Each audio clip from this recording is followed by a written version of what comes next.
এই Dodo hi everyone. So এটা ছিল জামাই ষষ্ঠীর ভিডিওটা পোস্ট করতে দুদিন লেট হয়ে গেল, কারণ বাড়িতে অনেক লোক আছে, সেই কারণে ভয়েস ওভার দিতে পারছিলাম না। এখন একটু হাতে ফাঁকা সময় পেয়েছি, তো ভাবলাম যে একটু ভয়েস ওভার দিয়ে নিই, তাহলে ভিডিওটা আপলোড করে দিতে পারবো। তো সেদিন সকাল সকাল আমি স্নান করে নিয়েছি, তারপর বাজারে গিয়েছিলাম দই মিষ্টি আনতে। এমনি সব বাজার মা বাবা নিয়ে এসেছিলো, শুধু দই মিষ্টিটাই বাকি ছিল, ওটাই আমি নিয়ে এলাম। হ্যালো গাইস, এটা হচ্ছে, তোমার নামটা বলো। হ্যাঁ, এটা হচ্ছে প্রিহান। ও এখন স্নান করে আসলো। হাই বলো। ইয়ে টাটা। তো তোমরা দেখতেই পেলে ডোডো এখন অনেক কথা শিখে গেছে।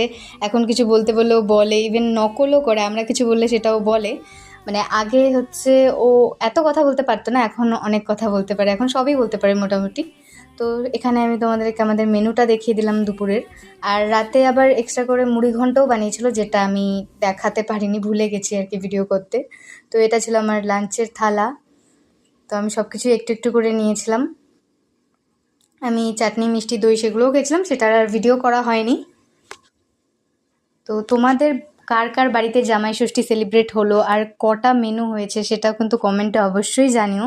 আর এই যে দেখছো, এটা অ্যাপেল শেপের সন্দেশ ছিল, বাট এটা খেতে অত একটা ভালো ছিল না, কিন্তু দেখতে সুন্দর ছিল। তো আজকের ভিডিওটা এটুকুই, দেখা হবে নেক্সট ভিডিওতে, ততক্ষণ বাই।